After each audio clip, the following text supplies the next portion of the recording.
up guys, me again. I'm driving home right now. Apologies if the camera is shaky. A lot of you probably heard about this Pokemon Go thing that's going on. For those of you unaware, Pokemon Go is an AR game wherein you can walk around your city and catch Pokemon. And various hotspots around the city will be Pokemon gyms, Pokegyms, along with Pokestops. So Pokestops will allow you to pick up Pokeballs and potions and revives and other things. So Pokemon Go is this huge thing right now, and it is almost bigger in a lot of senses than, say, Snapchat and Tinder and Facebook Messenger. I wanted to talk about something different, and Pokemon Go was something that is close to me because as a kid I did grow up with Pokemon. It was this big thing. Even at the time, you know, Pokemon cards were a big thing. You'd swap your cards with friends and you'd get bullied and your cards would get taken from the bullies. And I was one of those kids.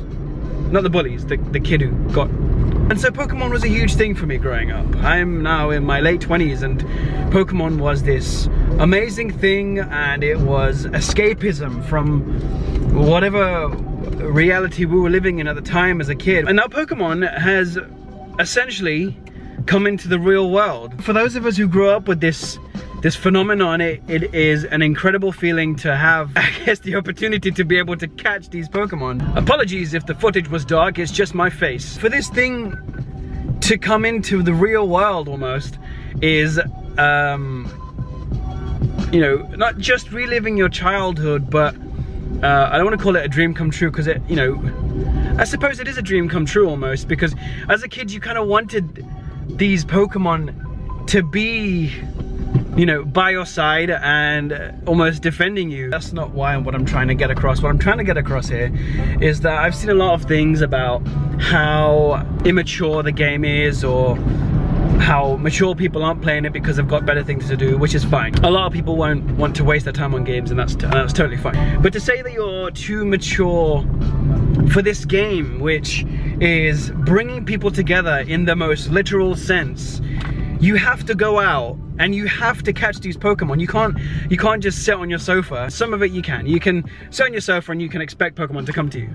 But to be able to go out and to find these gyms, you have to go and find them. And what I've seen in the past week or so of been playing it is it's literally bringing people together. People are communicating with each other, they're interacting with each other, but they're on their phone at the same time, and that's incredible.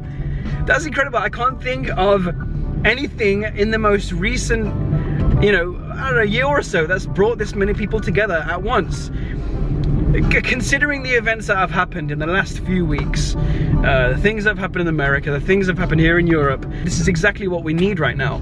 We need something to kind of bring us together. We need something to...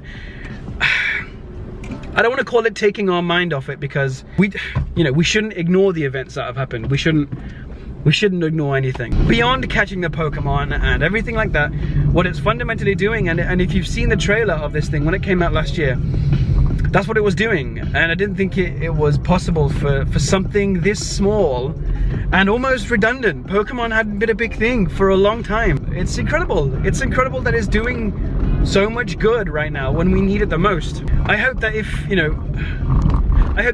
if you saw this whole Pokemon Go thing as a fad, that I hope that you see it a different way. I hope that you see it as the way I do, and so many others do that. It is a positive thing that we all need right now, whether it is temporary. All right, that's it.